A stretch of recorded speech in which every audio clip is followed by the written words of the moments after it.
en Recoleta cuando en Chile, en nuestro país, amado país, se quiere recluir, exonerar, exiliar la filosofía de los colegios? Nuestro alcalde decide hacer lo contrario. Y es la única municipalidad en Chile que tiene filosofía de primero básico a cuarto medio.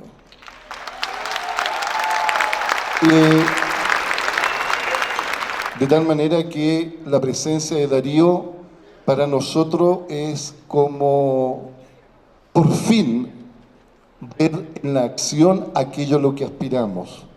Cómo enseñar filosofía de manera sencilla, hablando de los temas más duros de nuestra vida, también de la manera más sencilla. En el marco de la promoción del pensamiento crítico, creativo y cuidante, el Departamento de Educación se ha destacado por sus programas que estimulan en los estudiantes la reflexión, el pensamiento y la resolución de problemas, como son el área de asuntos estudiantiles y formación política, el programa de argumentación y pensamiento crítico y el taller de ocio-pedagogía, el que se realiza actualmente en 17 establecimientos municipales de la comuna. Para poder venir acá a compartir esta charla con todos ustedes, un agradecimiento especial al municipio de Recoleta, obviamente. Yo sé, porque me ha llegado muchísima noticia de aquí de Chile, de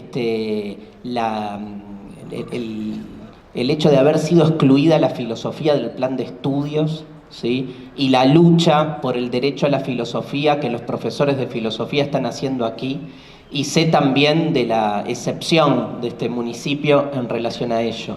Quiero decirles que es algo que atraviesa no solo a Chile, en España pasa lo mismo, en Argentina todavía no, pero sí escuchamos a algunos asesores del actual presidente decir que hay que dejar de promover pensamiento crítico en la escuela porque el pensamiento crítico es negativo, entendiendo negativo como algo que va para atrás, digamos, ¿no? Y promoviendo una educación más al servicio de la productividad, ¿no? Pensar el aula en términos de productividad es realmente, digamos, una situación como para que la filosofía resurja fuertemente y plantee una diferencia. Yo sé que muchos me conocen por los videos de Mentira la Verdad, que es un programa que hicimos en Canal Encuentro, que fue realmente un proyecto para modificar o reinventar las formas pedagógicas. Quiero decirles frente a eso que yo soy docente, ¿sí? Soy un profesor de filosofía que tuvo en la Argentina la suerte de vivir en un tiempo en el cual se instaló este canal, que fue algo insólito, que es un canal de televisión que dependía, ya no, del Ministerio de Educación, con claramente el objetivo de generar una política cultural que fue la de socializar el conocimiento. La divulgación, que es lo que hacemos muchos de nosotros, saben que tiene como no es algo, digamos, que está bien visto en general. Primero, la academia siempre ha tenido una relación bastante confrontativa con la divulgación, a la que se le acusa de reduccionista o de banalizar el conocimiento o de pérdida de rigor y cosas por el estilo. Algo, digamos, donde, bueno, la academia proyecta también sus propias limitaciones, cosa que está buenísimo, que cada uno vea también sus vicios y sus virtudes. Pero es cierto que hay una divulgación más mercantil, si quieren, que existe y coexiste con otro tipo de divulgación que surgió al candor de Canal Encuentro y que tuvo que ver con hacer de la divulgación un proyecto político. Politizar la educación, ¿sí? Mal que le pese al sentido común hegemónico, no es algo malo, sino es evidenciar que en todo se juegan las relaciones de poder. Y eso es algo que la filosofía hace todo el tiempo. Manifiesta, pone en evidencia lo que no se ve. Por eso molesta tanto. Y no es que habla en nombre de la verdad. Yo me corro también de ese lugar donde la filosofía muchas veces e históricamente creyó hablar en nombre de la verdad. La filosofía tiene hasta la exigencia moral de descreer de todo, incluso de su propia verdad. Entonces, habla desde otro lugar, que es la problematización. hacer filosofía es básicamente un acto de problematización infinita. Hacemos filosofía para problematizar la realidad. La filosofía no resuelve problemas, los crea. Y los crea en aquellas zonas donde se nos quiere hacer creer que no hace falta problematizar. Porque la filosofía entiende que la gran argucia de todo poder es generar zonas donde su propia fuerza está invisibilizada. No hay poder más eficiente que el que no se ve. Y un poder no se ve cuando se naturaliza una situación donde son los intereses del poder los que se naturalizan o se normalizan como intereses de todos. Cuando una sociedad en su conjunto asume algo como normal o natural, y en realidad lo que está asumiendo son los intereses de una parte que han logrado hacerse pasar como intereses de todo, esa sociedad se ve justamente atravesada por un poder que ha logrado esa invisibilización. Por eso, digamos, la filosofía toma, levanta, enarbola el credo feminista de que lo personal siempre es político. Decir que lo personal es político, como decía el feminismo a finales de los 60, es decir que son aquellos lugares donde se nos quiere hacer creer que no se juega la política, o sea, el poder, por ejemplo, en lo personal, por ejemplo, como decía recién el compañero, en el amor, en el aula. Casi siempre se nos dice a los que hacemos filosofía, ustedes generan problemas donde no hace falta, donde no los hay. Que es una manera de decir, politizan los lugares que funcionan bien y donde el poder no tiene inserción. Se nos quiere seguir haciendo creer que en las relaciones afectivas no se juega el poder. Porque tiene que ver con la cuestión de lo personal. Como si lo personal fuese una zona neutra, virgen, ¿no? Que de algún modo se manifestara de forma espontánea. La filosofía molesta, siempre ha molestado. Molesta no porque plantea los problemas que nos dicen que hay que plantear, sino porque plantea los problemas que en general se nos dice que no tiene sentido plantear. Y esa es un poco la vocación de la filosofía. No va a hacerse las preguntas que en la televisión se dice que son las preguntas urgentes que hay que cuestionar. Va a hacerse preguntas que para el sentido común son preguntas inútiles. Porque la filosofía, y esta es una de las primeras definiciones que yo estudié, es básicamente un saber inútil. Pero no es inútil porque no sirve para nada. Es inútil porque se cuestiona por qué todo tiene que ser útil y por qué la utilidad se volvió un valor hegemónico. Volverse un valor hegemónico es que nosotros no damos un paso sin pensar de qué modo ese paso nos resulta beneficioso.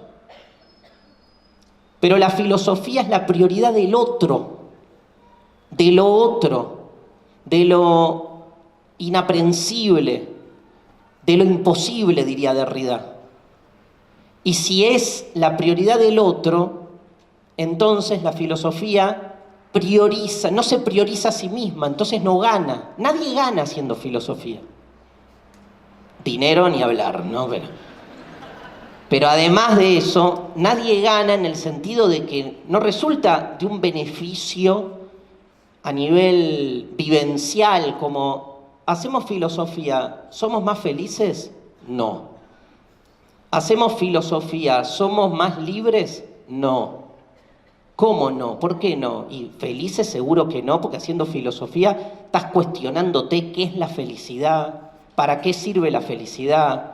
Cuestionás los modelos hegemónicos de felicidad, que es hacernos creer que ser feliz es poner cara de publicidad de pasta dentífrica, ¿no?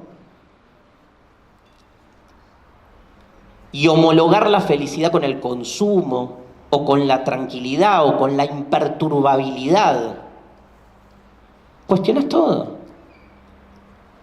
O sea, si ser feliz es estar tranquilo, y la filosofía intranquiliza, perturba. Perturba permanentemente, perturba todo. Yo me acuerdo una vez que estaba con mi mamá tiene 76 años, hablando de la felicidad, de esto, del otro, y me miraba mi madre de un modo raro, ¿no? Porque yo le contaba un poco todo esto, y en un momento le digo, ¿por qué me miras así? Me dice, vos te haces muchos problemas. Y me tiró una que me mató, me dice, ustedes piensan demasiado. Como que le dan demasiado vuelta a las cosas, ¿no? Y yo le digo, pero ¿y vos cuál es el objetivo de tu vida? Y ella me dijo, muy divina, me dijo, yo quiero ser feliz, obvio. Le digo, y yo le hago la filosófica, le digo, ¿y qué es la felicidad para vos, vieja? Me acuerdo que me dijo, mira, es muy simple, Ser feliz es que nadie me rompa las pelotas. Y yo me guardé la filosofía, la abracé, ¿no? De ahí me di cuenta de una idea que después siempre me persigue, que es que a los padres se los quiere, no se los entiende. Y que cuando uno entiende a los padres los deja de querer, ¿vieron? Es como, hay que quererlos, ¿no? Porque es otra lógica. Pero porque cuestiona la filosofía, los formatos de felicidad que nos tienen acostumbrados desde la cultura, desde el sentido común. Los cuestiona la idea de libertad, obviamente, a todos nos encanta la libertad, hasta que nos ponemos a pensar qué es la libertad. A todos nos encanta el amor, hasta que nos ponemos a pensar qué es el amor. Pensar es un ejercicio de deconstrucción, de desmantelamiento. Tiene razón mi vieja cuando dice ustedes piensan demasiado. Nadie puede estar 24 horas pensando demasiado, pensándolo todo, cuestionándolo todo. Imagínate 24 horas así, ¿no? Estás caminando y cuestionás qué es caminar, miren esta cosa increíble, un cielo, y cuestionás, te preguntás, ¿qué es esto, no? ¿Qué es esto, no? Sentados acá, escuchándonos mutuamente. Pasa un auto, sonidos, cielo. Algo en nuestro interior está pensando y escuchando palabras. Asociamos con cosas. ¿Qué es asociar? ¿Qué es asociar? ¿Quién habita acá adentro, no? Adentro, aparte, ¿adentro de qué? Si adentro hay... Está todo podrido acá adentro. Aparato digestivo podrido. Y sin embargo, sentimos que hay algo más. ¿Hay algo más? Uno está ahí, ¿no? Digamos, todo el tiempo preguntándose. Y cuando te empezás a preguntar y a cuestionar acerca, ahora vamos a volver a esa imagen de lo más inmediato, ¿no? Porque también hay una idea de que la filosofía habla de cosas abstractas, ¿no? La filosofía habla de esta botella. Lo que pasa que la pone en un lugar de extrañamiento a la botella, genera una distancia con la botella donde la inutiliza. Por eso es un saber inútil, porque inutiliza todo lo que piensa. Pero bueno, se trata de eso, de no pensar demasiado, como decía mi vieja. Porque como les contaba, 24 horas pensando, si vos te detenés a pensar qué es una botella, porque hay cosas que tienen volumen, cosas que encierran otras cosas que son líquidas y otras sólidas, cosas que estás viendo y que estás tocando. Tocar es una locura. Es acceder a la otredad de lo otro a partir de tu piel, que a su vez tu piel es una intermediación que vos creés que transparenta las cosas como son. Y tocas una botella y decís, ¡ah, está fría! Y la sensación de que está fría la tenés con la mano, pero la mano es piel, es cuerpo, y la sensación, ¿quién la tiene? El cuerpo. Una persona normal, tipo mi vieja, diría, Darío, tomá el agua y dejate de joder. ¿No? Mi vieja nunca entendió, hasta el día de hoy, para qué estudié filosofía. De hecho, hoy se siente muy orgullosa de lo que hago, pero no porque hago filosofía, sino porque salgo en la tele. Se lo juro, ¿eh? Igual la quiero, no la entiendo, pero la quiero. Pero, digamos, Si estuviésemos 24 horas haciendo filosofía, nunca tomás la botella. Te estás haciendo encima y querés ir al baño y empezás a hacer filosofía y en algún momento te orinás encima, evidentemente. Nadie puede estar 24 horas haciendo filosofía. Te volvés, decía Platón en un libro llamado El Teeteto, un idiota. Conocen la palabra. Es una palabra griega, no sé si sabían. Significa el que se mete demasiado para adentro y rompe con el sentido común. Por eso Platón en el Teeteto cuenta que la filosofía nace con Tales de Mileto, que fue el primer filósofo según la tradición oficial de la Grecia clásica, y que cuando descubrió la filosofía, Tales empezó a mirar todo recuperando la capacidad de asombro, porque le pasó lo que nos pasó recién. Una botella, un cielo, un pájaro que vuela. Pero no solo el pájaro que vuela, sino todo, ¿no? Que haya espacio. Yo siempre pienso, cuando trato de colocarme en ese lugar originario de la filosofía, en alguien que haya perdido la memoria de manera absoluta, pero no que no se acuerda quién es él, sino, o no se acuerda dónde está, sino que no se acuerda de las estructuras básicas de lo real. O sea, imagínate una amnesia absoluta donde no te acuerdes qué es el espacio, o qué es el tiempo, o qué es mirar. Y de repente te despertás. Todo es... Todo es... ¡Oh! Es como un orgasmo eterno, ¿no? O sea, porque... O más que es un post-orgasmo. Porque es que no es placer, es goce. Porque es lo siniestro también ahí que se juega en esto de ¿qué es esto? Yo lo primero que sentiría en ese estado de amnesia absoluta, y que uno no tiene que padecer esa amnesia absoluta, que creo que no existe, esa patología tan extrema, lo podemos provocar. Eso es hacer filosofía, provocar una situación conceptual. Pensémonos en ese lugar. ¿Qué es lo primero de lo que te asombra? Yo de lo primero de lo que me asombro claramente es de mí mismo. O sea, ¿quién está hablando acá? ¿Por qué por qué me están pasando cosas? ¿A qué? ¿A quién? Acá, aquí. Es insoportable. Entonces, es insoportable. ¿Por qué funcionamos? Porque nos hacemos los idiotas. Al revés. Ponemos entre paréntesis y decimos, no voy a pensar demasiado. Y entonces andamos.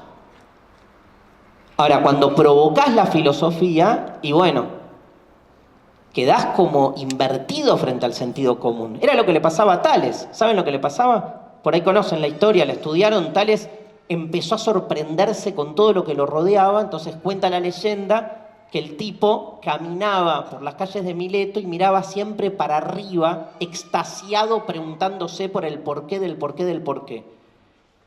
Y miraba tanto todo para arriba que se caían todos los pozos. Y en Mileto decían, ahí va Tales, el idiota. ¿Por qué? Porque rompe tanto con lo común, metiéndose introspectivamente en sus preguntas locas, que no puede resolver lo más pavo, lo más tonto, que es no caerse en un pozo. Interesante metáfora, ¿no? Porque en definitiva parecería que la filosofía te extirpa la posibilidad de resolver los problemas de lo cotidiano. Y en realidad ese levantar la cabeza hacía que Tales se cayeran todos los pozos, y el no resolver los problemas de lo cotidiano generaba un cuestionamiento radicalizado a la cotidianidad en su conjunto. Dicho de otra manera, a Tales no le importaba no caerse en los pozos. Es más, cada vez que se caía en los pozos, miraba mejor para arriba. Ahora, es cierto que todos nosotros podemos hacer filosofía, pero vence la factura de gas. O hay que pagar la tarjeta de crédito, o hay que darle de comer a los chicos. ¿Qué haces? ¿Cómo manejás esa tensión?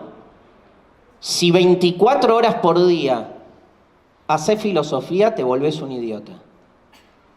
Ahora, si en 24 horas por día no te hiciste una pregunta filosófica, y bueno, también te volvés un idiota. El tema es qué idiota querés ser, ¿no? Porque son como dos formas de idiotez. Y repito, despatologizo la idea de idiotez, que tiene que ver con esa ruptura, si quieren, epistemológica, ¿no? Frente a lo que se espera que uno se pregunte.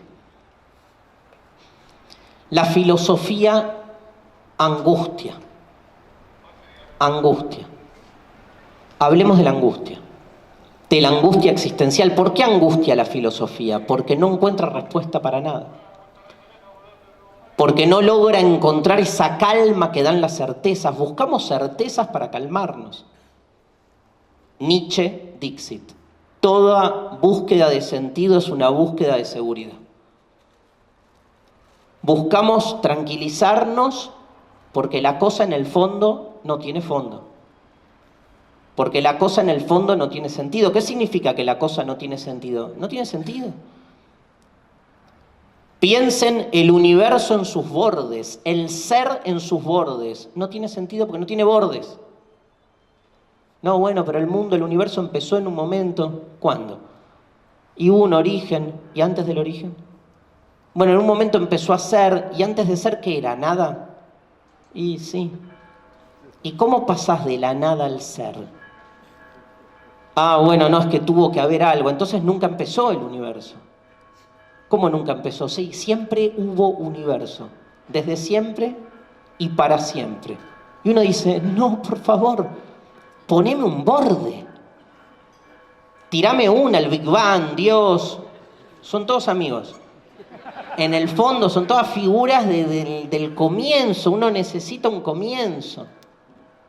Y necesita un final, y si no necesita que la cosa tenga sentido, porque en el medio, lamento decirles que en el medio de la eternidad eterna de los tiempos que nunca empezaron, y de la eternidad eterna de los tiempos que nunca terminaron, en el medio, sin que nadie se dé cuenta, transcurre nuestra vida. Que en esa temporalidad infinita, la vida es como un eructo. Qué fea metáfora, ¿no? Aparte con todo el olor podrido, ¿no? Porque tiene eso. Y uno dice, no, o sea, no me la banco, tiene que tener un sentido. Tiene que haber un sentido. Y bueno, eso es lo que construimos. Sentido. ¿Por qué necesitamos construir? No digo que la cosa tenga sentido, digo construimos sentido. ¿Por qué? Porque es insoportable, si no. ¿Qué es lo insoportable? ¿Qué es lo que angustia? ¿Qué es la angustia en este caso? La angustia existencial. Es esta sensación, al pensar demasiado, como veníamos diciendo, es esta sensación de que la cosa en el fondo no tiene borde, que todo puede ser de otra manera, que todo se vuelve algo extraño, que la cotidianeidad funciona hasta que no ejercemos el poder de la pregunta, que si queremos todo empieza a desbancarse. Y entonces surge la angustia existencial. A mí la angustia existencial me encanta. Yo sé que es raro, y yo creo que a todos ustedes, en algún punto, todos ustedes que están acá, la angustia existencial les encanta, porque si no, no estarían a las 7 de la tarde en una charla de filosofía. O sea, evidentemente tienen alguna rareza. O tienen problemas, digamos. Porque piensen todo lo que está haciendo otra gente en este momento y que evidentemente hay algo de esa angustia existencial que nos excita. Pero nos erotiza, ¿no? No se olviden, gente, que filosofía es amor. Lo estudiaron el primer día en el colegio. Llegó el profesor, hizo la típica, ¿no? Filosofía, corta la palabra, amor, Sofía, sabiduría. ¿Y alguna Sofía? ¡Ay, muy bien, Sofía, sabiduría! El chiste más pedorro que funciona siempre en la historia de la enseñanza de la filosofía. Mucha pedagogía filosófica al pedo, ¿no? Porque ahí lográs cooptar, y ahí hay una Sofía que levanta la mano orgullosa. Muy bien, ¿vos también? Muy bien. Amor. Que sea amor significa Vamos a traducir la palabra. Calentura. Quiero saber. Yo les traduzco filosofía. Quiero saber. ¿Qué? Todo. Quiero saber. Quiero saber. ¿Por qué? Y porque no me la banco. ¿Por qué? Y porque no me la banco. Quiero saber, quiero entender. Tengo una desesperación por saber. Tengo un deseo infinito por saber. Quiero entender. Mirá, Darío, miren todos, nunca vas a entender todo. Aplacá ese deseo. No puedo. Eso es la filosofía, una tragedia. Saber que deseamos lo que jamás vamos a poder terminar de encontrar. Buscamos un saber que sabemos que nunca vamos a alcanzar, pero no podemos dejar de buscar. Porque el deseo tiene esa patología, entre comillas. Es insatisfacible. La inventé esa, ¿no? No. Bueno. Que no puede satisfacerse. Pero tiene eso el deseo. El deseo está siempre anudado con la falta. Y la falta originaria nuestra es la imposibilidad de saberlo todo. ¿Cómo se dice en castellano la imposibilidad de saberlo todo? Muy fácil. Nacimos para morir. Bueno, pero tiene que haber una razón. No la hay. ¿Cómo? La ciencia lo explica. La ciencia lo explica divino y le agradecemos a la ciencia. Pero el ser humano, además de ser un ser atravesado por el lenguaje de la ciencia, que explica mucho, sigue explicando, se reinventa a sí mismo, además de eso, como dice Heidegger, no solo es el lenguaje científico el que explica lo que somos, sino que está también el lenguaje existencial. Hay un aspecto existencial. Yo me acuerdo de un debate que tuve una vez, esos debates a los que me invitan. A mí lo que me está pasando últimamente es que me invitan a debates increíbles. Por ejemplo, hace unos meses me invitaron del gremio de administradores de consorcios. ¿Saben lo que es? Un administrador de consorcios son los que administran los departamentos en un edificio. Me dijeron, queremos que vengas a dar una charla de filosofía. Yo, ¿qué tiene que ver la filosofía con los administradores de consorcio? Y el capo de ahí, que había visto mis videos, me dijo, Darío, la hospitalidad. Y era como, un edificio es una vecindad, una comunidad, donde hay chivos expiatorios. El del cuarto B siempre es el peor. Y si el del cuarto B se mudó, hay que inventar otro chivo expiatorio. La historia del cristianismo está replicada en cada comunidad. Siempre hay un crucificado. Y es como que está buenísimo cuando uno lo empieza a abrir así. Yo dije, nadie me va a dar bola. Y morían los administradores para tratar de pensarse a sí mismos, pero porque están podridos también del discurso del management, del discurso que permanentemente toman para explicarse a sí mismos. Me pasa lo mismo con la política. Es mucha la necesidad que tiene la política, agónica en un punto, en agonía, para tratar de repensarse a sí misma en sus imposibilidades. Y la filosofía trae otro lenguaje, ¿no? Y ese otro lenguaje ayuda a pensar desde otra perspectiva. Algo que me parece clave en esto, ¿no? En todas esas dimensiones que no son las propias de la filosofía. Bueno, ni hablar en el fútbol, ¿no? Uno dice, ¿qué tiene que ver la filosofía con el fútbol? Vieron que la Copa Libertadores de América se define con 2 equipos argentinos. Me llamaron en 3 días, 10 radios, para preguntarme qué tiene para decir la filosofía de la final entre Boca y River. Y yo qué sé. ¿Qué querés que haga? ¿Que chamullamos? Inventamos algo, siempre algo va a quedar, pero es como... Bueno, los medios tienen que llenar, ¿no?, de contenido, porque la final de la Libertadores hizo que en Argentina no se hable más de pobreza, de exclusión social, se terminaron los problemas. pero por suerte nuestro presidente se metió a hablar de fútbol, así que repolitizó lo que parecía que había logrado correr el esquema por un tiempo. Pero iba con esto a la charla que tuve. Tuve un debate con una bióloga, me remarcó ese debate, era una bióloga y un cura. Y yo era como...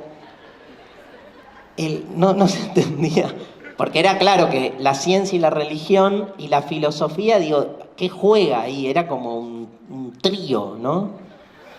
Un trío sexual, claramente. Y el tercero que ahí, ¿dónde se metía? Y cuando el cura decía barbaridades, yo jugaba con la bióloga. Pero de repente veía que la bióloga y el cura convenían cada uno desde su lugar en afirmar desde la certeza. Y a mí es como que la certeza me da urticaria. Es como que cuando alguien habla en nombre de la verdad, nada, salgo corriendo. Siento que no hay lugar donde más logran someterte que a partir del discurso de la verdad. Podemos discutir horas acerca de lo que es la verdad. Y es una discusión fascinante. Otra cosa es ese formato donde muchos sujetos hablan desde la verdad y la monopolizan. Para mí ahí hay que salir corriendo como...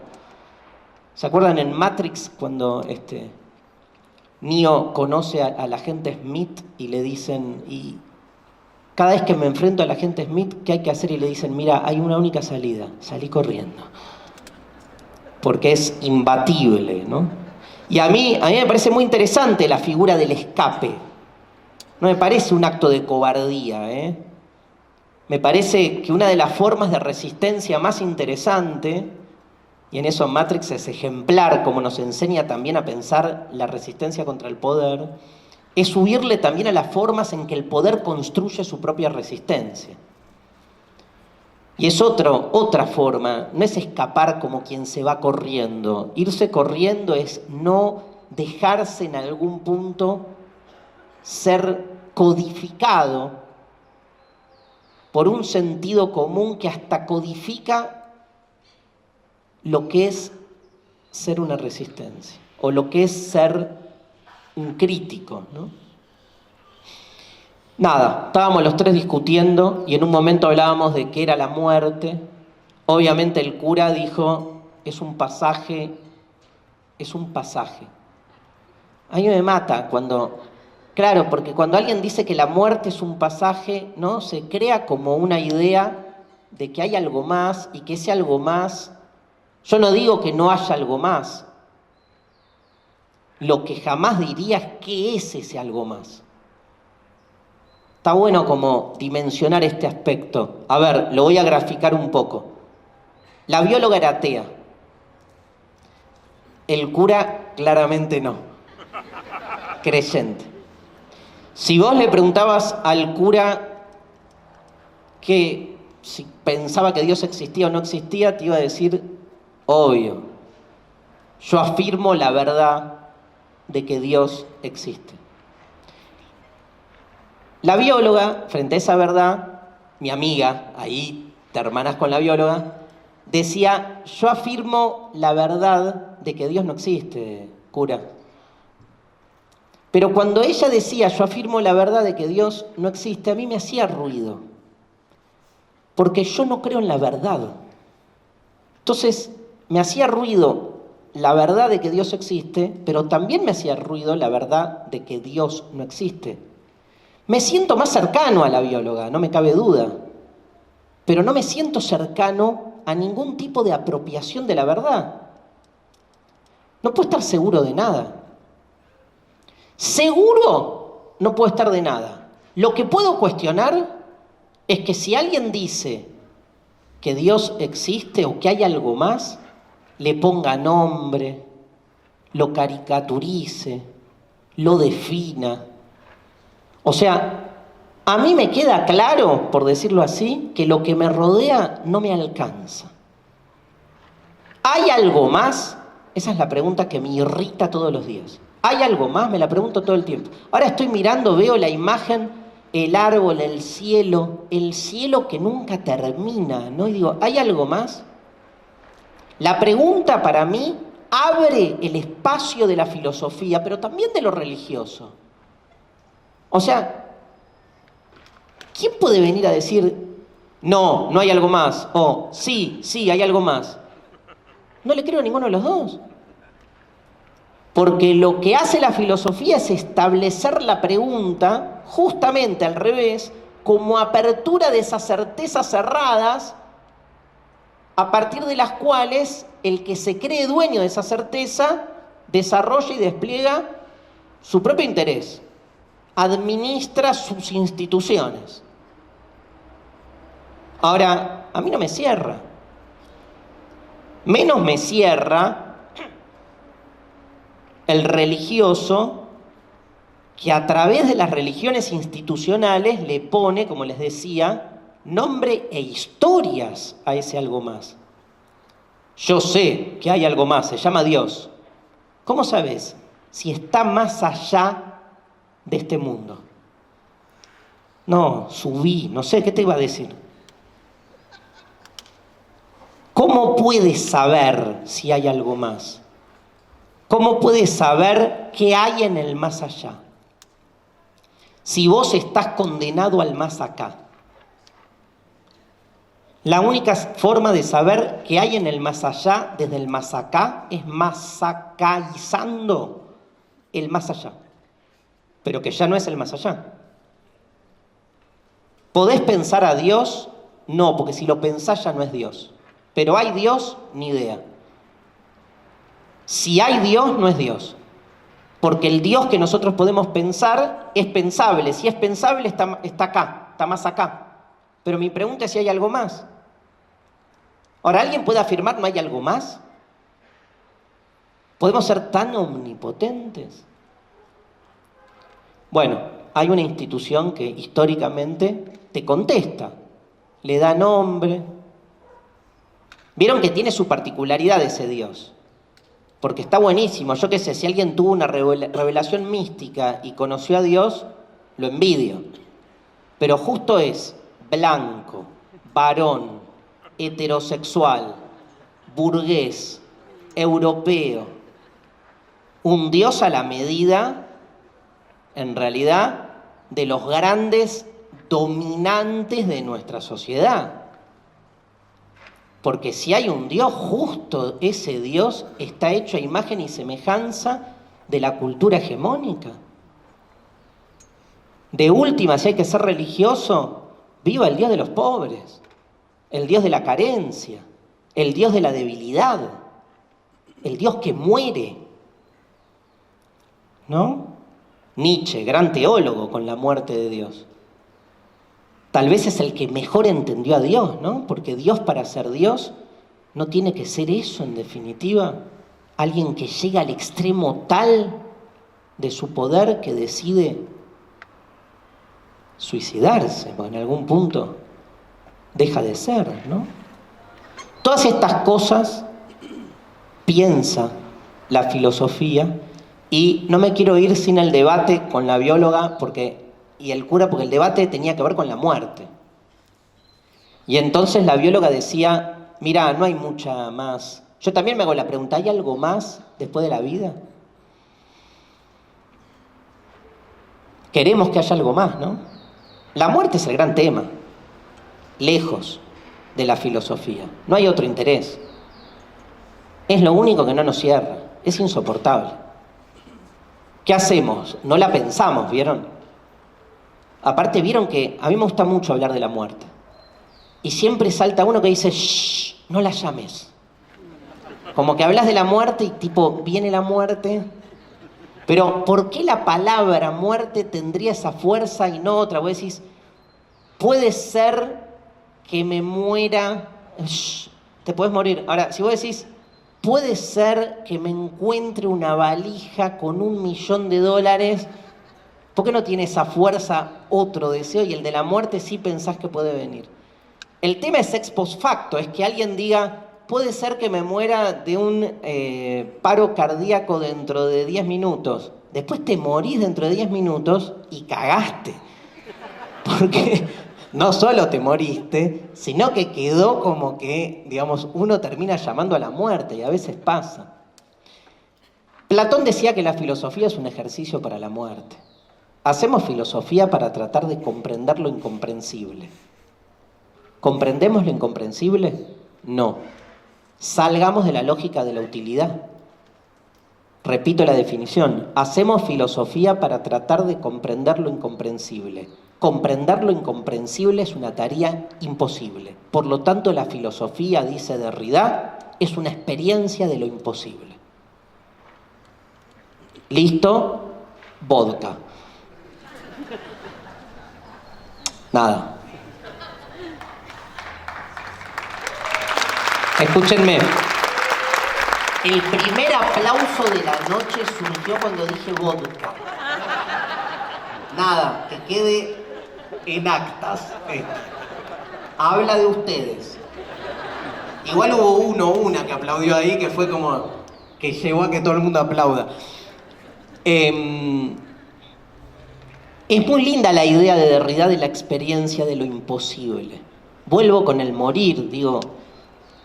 Me acuerdo que la bióloga decía, mira Darío, si hay alguien de biología me ayuda con esto, pero las células tienen un ciclo, crecen hasta determinado momento y después hay una curva y empiezan a morir. Por eso morimos. Le dije, buenísimo. ¿Y por qué? Bueno, por eso, porque vienen como con esa información, digamos, están hechas así las células. ¿Y por qué? Mi insistencia, pero no era provocativa. Eso es la filosofía. La filosofía entiende que vinimos así. La pregunta es ¿por qué vinimos así? Eso es una pregunta existencial. Las preguntas existenciales no tienen respuesta. Las preguntas existenciales lo que hacen es marcar esos bordes que las respuestas de algún modo conllevan. Entonces yo recontraentiendo lo que es el ciclo de la vida y entiendo que los seres humanos nacemos para morir. Lo que no entiendo es por qué. ¿Por qué nos tocó así? ¿Por qué así? Podría haber sido de otro modo, pero fue así. ¿Y por qué fue así? Y no me pregunto por qué fue así buscando una respuesta, porque sé que no la tiene. Me pregunto por qué fue así para que tanto el discurso de la ciencia, de la religión, de la política, del management o de los medios, no haga de su discurso un discurso sobre la verdad. Hacer preguntas nos da siempre la posibilidad de que nadie haga pasar su propio interés como verdadero, o sea, como verdad para todos. Vieron que la pregunta por el por qué, que es la pregunta de la filosofía, es una pregunta infinita. Si la última palabra que tenemos es la pregunta por el por qué, y se estructura como última palabra, abrimos una conversación infinita. Y es fascinante. Nadie entonces puede hacer pasar su propia lógica como si fuese algo natural. La filosofía desnaturaliza, preguntando por qué. Y angustia. Y aunque les parezca raro, volviendo al debate con mi mamá, yo soy feliz cuando me angustio. ¿Por qué? Porque siento que me realizo. La paso como el orto, ¿no? No estoy como haciendo de la felicidad, o sea, nada, posta, no sé qué les pasa a ustedes, pero a mí me encantaría creer en Dios. No puedo. Hago esfuerzos, les juro, sin vodka. Trato de creer en Dios, pero, o sea, ojalá yo leo, no otra cosa que leer. Tratando de encontrar respuestas para todo, ninguna me cierra. No sé, por ahí hay un problema, no sé de qué tenor, pero no es propio, no es mío, digo. Nos pasa eso. Hasta desconfío de los que creen. Me cruzo con mucha gente que me dice, no, pero yo estoy convencido. Y vos lo mirás diciendo, ¿de verdad? ¿No? Uno siempre se pregunta, el Papa, por ejemplo, ¿está 100% seguro de que Dios existe? No le creemos.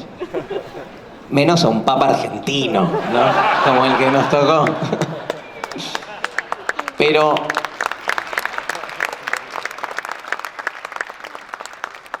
digo, el ejercicio para la muerte, está bueno esto de desacralizar, profanar un poco esas certezas últimas, ¿no? Esta idea de que la vida tiene un sentido y tiene un sentido último, y ese sentido último de algún modo está como preestructurado y que uno lo tiene que encontrar. Esta idea de que si uno no encuentra el sentido, entonces le falta algo. Es irresoluble el tema del morir. Y Heidegger decía, más o menos, no lo decía así, pero se va a entender, Heidegger decía algo así como, una vez por semana te tenés que acordar de que te vas a morir. Porque cambian las perspectivas también de tu relación con las cosas. Porque la omnipotencia del ser humano es, básicamente, tiene que ver con eso, con invisibilizar la muerte.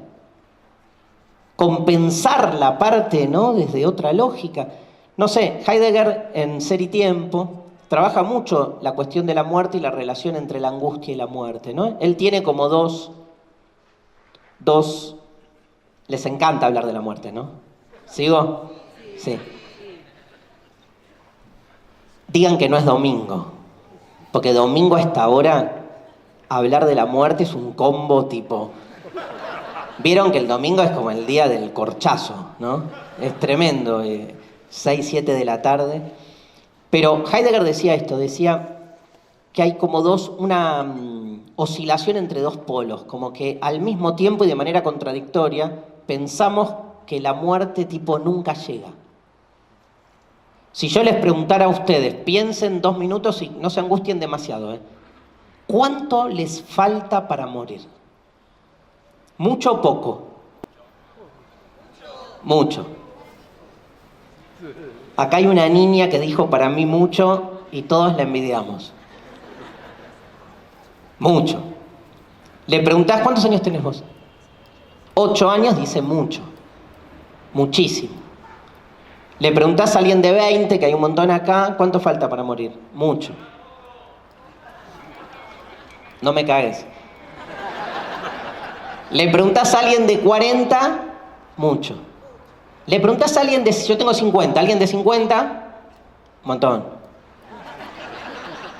Para mí faltan, mirá, falta un montón hasta que te pones a pensar cuántos mundiales vas a ver y de esa cantidad en cuántas tenés posibilidades de salir campeón. Una vez me acuerdo en el metro de Buenos Aires, viajaba de una terminal a otra, de una de las líneas, y enfrente mío había una señora muy, muy, muy anciana. Y ese trayecto dura 22 minutos. Yo me acuerdo que hacía como cuentas, ¿no? Decía, ¿cuánto tiempo le queda de vida a la señora? Poco. O sea, da para que enajenes 22 minutos de tu vida viajando en metro, ¿no? Y después me preguntaba, ¿y vos quién sos? Digamos, claro, por ahí esos 22 minutos está su mente en un lugar infinitamente más feliz que uno, pero me impactaba eso. Peor cuando hice la cuenta, una vez hice la cuenta de cuántos segundos me quedaban de vida. Dije, va a ser un número tan amplio que no lo voy a poder leer y entonces se va a disipar mi angustia. Mentira. Era un número que lo leía así, eran como si le dijera 23 millones, una cosa, y dije, no. Es como muy poco, ¿no? Porque lees un número de una y es poco. Pero le preguntás a una persona de 80 años, me pasó en una charla parecida a esta que había un señor de 87 años, se paró y dijo, falta una eternidad.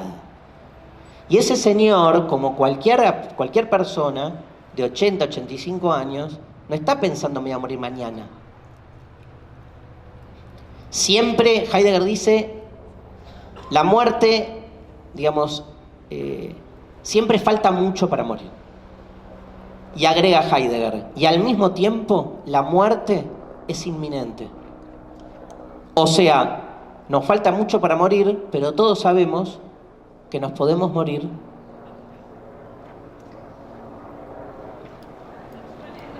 ya. Ahora cualquiera podría morirse. Traten de que no. Aguanten que termine la charla porque... tipo, vamos a salir en todos los diarios. Y uno no maneja tampoco, ¿no?, la construcción mediática de la noticia. Pueden decir cualquier cosa. Filósofo subversivo argentino mató a alguien en la comunidad Recoleta. Es muy loco porque todos sabemos que la muerte es inminente, ¿no? Y al mismo tiempo falta mucho. Entonces, es un quilombo. ¿Qué haces con todo eso? ¿Qué decís? Y no la pienso mejor. Me voy a ver fútbol. Que tiene algo agónico el fútbol también, ¿vieron? Pero no importa, no nos metamos con eso. Pero uno es como que elude el tema. Y al revés, lo que dice Heidegger es de la necesidad de volver y elaborar, porque morir te vas a morir igual. Y entonces es fundamental ir elaborando de qué se trata nuestra condición finita, hermosamente finita, aunque duela, y no renegar de ese dolor. Preguntas existenciales nos hacemos todo el tiempo y cuando uno las descubre se da cuenta que eso también hace a la inutilidad de la existencia. Cuando uno hace filosofía y define a la filosofía como un saber inútil, yo durante mucho tiempo traté de demostrar que en realidad hay una utilidad de la filosofía y me peleaba con esa frase. Hoy ya no. Hoy me pasa lo contrario. Hoy trato de defender que si la filosofía es un saber inútil, con lo que nos reconcilia la filosofía es con la dimensión también inútil de la existencia. ¿Por qué todo lo que hacemos tiene que ser útil? No hay una dimensión inútil de la existencia. ¿Y cómo no va a haber una dimensión inútil de la existencia si nacemos para morir? De nuevo, me parece que hay la posibilidad de discontinuar esa productividad cotidiana y abrirse a otro tipo de conexión con el sentido o con el sinsentido. Con el sinsentido. Como con el amor, ¿no? Tiene un poco esa misma lógica. Por algo Platón define a la filosofía de ese modo. Les quiero contar uno de los mitos más, si quieren, emblemáticos del amor y el saber, donde aparece un poco esta idea que estoy tratando de compartir con ustedes, de lo paradójico, de lo inútil, de lo trágico, como algo, si quieren, positivo. Hay un libro que está buenísimo, antiguo, libros hay un montón. Pregunta, digamos, nunca estudié filosofía. ¿Puedo leer un libro de filosofía? Sí. ¿Voy a entender algo? Ni idea. No sé. A mí me pasó, yo les cuento el primer libro de filosofía que leí, lo que me pasó. Yo entré a la filosofía no leyendo filosofía. Entré a la filosofía por dos aristas completamente divergentes y de algún modo mucho de lo que hago después en la divulgación tiene que ver con eso. Me acuerdo que yo tenía 15 años, era justo el retorno de la democracia en la Argentina y un amigo del colegio me hizo escuchar una canción de un músico argentino llamado Luis Alberto Spinetta. La canción se llama Barro tal vez, que es una canción que hacemos en uno de los espectáculos de filosofía y música que el año que viene vamos a traer a Santiago. Y me acuerdo que me quedé, tenía esos Walkman de los 80 y me puse el cassette y la canción decía, si quiero me toco el alma. Y quedé idiota. Porque aparte ya estaba yo como así, como encabritado con la idiotez filosófica. Había algo ahí, pero ¿cómo? Yo me acuerdo que decía, ¿cómo te vas a tocar el alma? Si el alma es incorpórea. ¿Cómo tocas lo que no se puede tocar? ¿Con qué tocas el alma? Si quiero me toco el alma, me flasheó. Y entonces me reenganché con la canción y un primo mío me dijo, ¿vos sabés que Spinetta escribió esa canción a los 15 años? Eso me traumó. Hoy a los 50 digo, si Spinetta escribió Barro tal vez a los 15 años, la mayoría de nuestras vidas es inocua, ¿no? Inocua significa al pedo, ¿no? Pero como que había algo, y de hecho yo creo que hay algo en el rock latinoamericano, sobre todo de esos años, de los 80, algo de los 90, que tiene una pretensión existencial fuerte. Y en esa época, en la secundaria había vuelto la democracia y nos habían dado para leer a un autor, un escritor argentino llamado Julio Cortázar, que estaba censurado en la época de la dictadura por su filiación con la izquierda, sobre todo latinoamericana. En ese momento estaba, de hecho, apoyando la revolución sandinista en Nicaragua. Sacó un libro sobre Nicaragua. Era un personaje, digamos, prohibido por la dictadura. Y muere ahí al toque, muere en 1984 Cortázar. Yo empecé a leer los cuentos y tipo flasheé. Pero había algo en los relatos cortázarianos que también me llevaban como otra dimensión de esto, de lo que no cierra, de la paradoja, de la aporía, un pensamiento no resolutorio, ¿no? Entonces me acuerdo que iba a una biblioteca, me tomaba el metro, el subte le decimos en Buenos Aires, tomábamos, eran 3 estaciones, e iba a una biblioteca donde sacaba los cuentos de Cortázar. Y la bibliotecaria que me daba los cuentos de Cortázar tenía 19 años, yo tenía 16 y obviamente me enamoré. Me enamoré de la bibliotecaria que me iba dando los cuentos de Cortázar. Yo los leía 200 veces para volver a la biblioteca y tener contacto con ella. Viste que cuando tenés 16, 19 es tipo todo, ¿no? Esos 3 años después, más adelante, no es nada.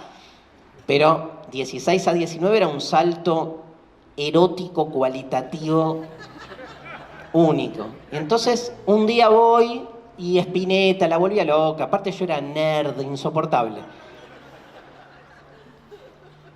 Y la chica, de la que no me acuerdo el nombre, pero la chica me dice, mira Darío, vos tenés que leer esto. Y saca de la biblioteca un libro viejo y me dice, toma, Nietzsche. Yo es como que había oído hablar de Nietzsche y de Dios ha muerto. Yo hice la primaria en un colegio religioso. Todo eso estaba ahí. Me acuerdo que agarré el libro como, ay, lo elegiste para mí, ¿no? Me hubiera dado, ¿viste? Toma Darío, una chaqueta. Todo hubiese sido magnífico, ¿no? Pero me llevo el libro. Era medio nerd y medio hipón. Y entonces subo al metro y me siento en el piso, así como en un gesto subversivo. Abro el libro que tenía olor a ella. Y leo, el título dice, Humano, demasiado humano. Leo la primera página, no entiendo nada.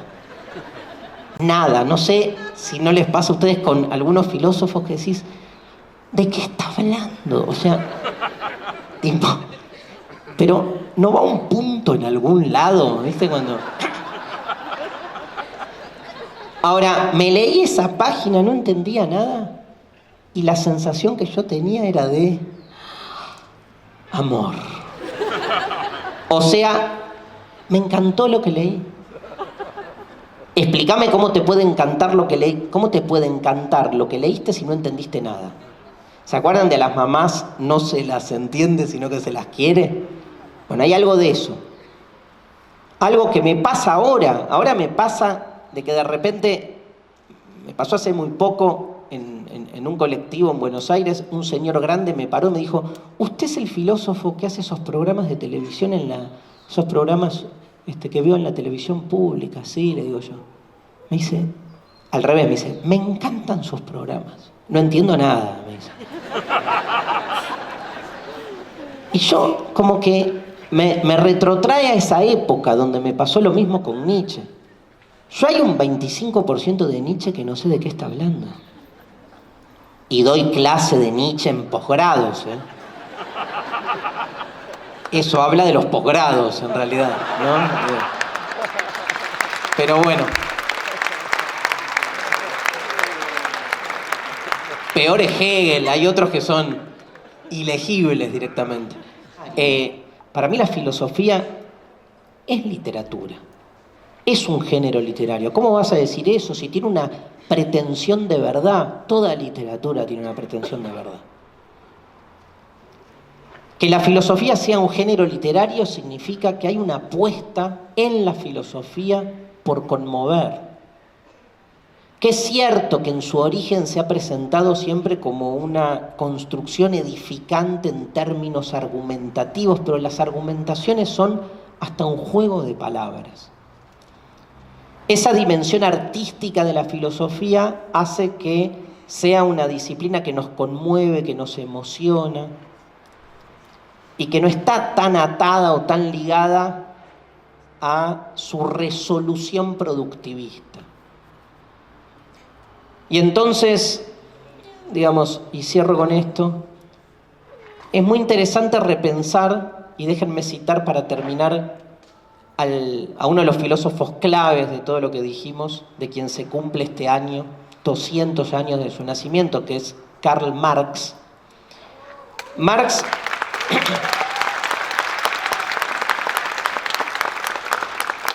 aplaudimos en vodka y Marx. Nada. Después hacemos psicoanálisis barato y leemos. Hubo otro más que no me acuerdo en qué momento. Pero ¿vieron las famosas tesis sobre Feuerbach de Marx? Sobre todo la 11, la famosa tesis 11 que decía que los filósofos no han hecho otra cosa hasta el momento que explicar o interpretar al mundo, pero de lo que se trata es de transformarlo, ¿no? Yo creo realmente que sí, obviamente. Coincidimos que si la filosofía, que toda filosofía es política, o sea que toda filosofía es un intento de transformación. Podemos discutir los modos, los alcances, pero también creo, simplemente reinventando y releyendo la tesis 11, que interpretar al mundo también es una forma de transformarlo, ¿no? Que incluso esa contraposición entre explicar o interpretar y transformarlo tiene que ver con un Marx que se pelea con una filosofía muy propia de esa época, que es una filosofía academicista, por llamarla así.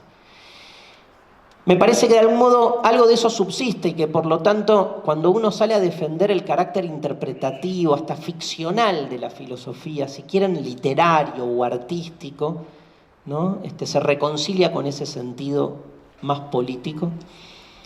Por eso, digamos, los lugares donde se sigue apostando al pensamiento crítico y donde se sigue haciendo filosofía siguen siendo lugares con un fuerte gesto libertario, o sea, un fuerte gesto emancipatorio. Celebro estar dando esta charla en una comunidad que sigue apostando por un pensamiento liberador. Muchísimas gracias.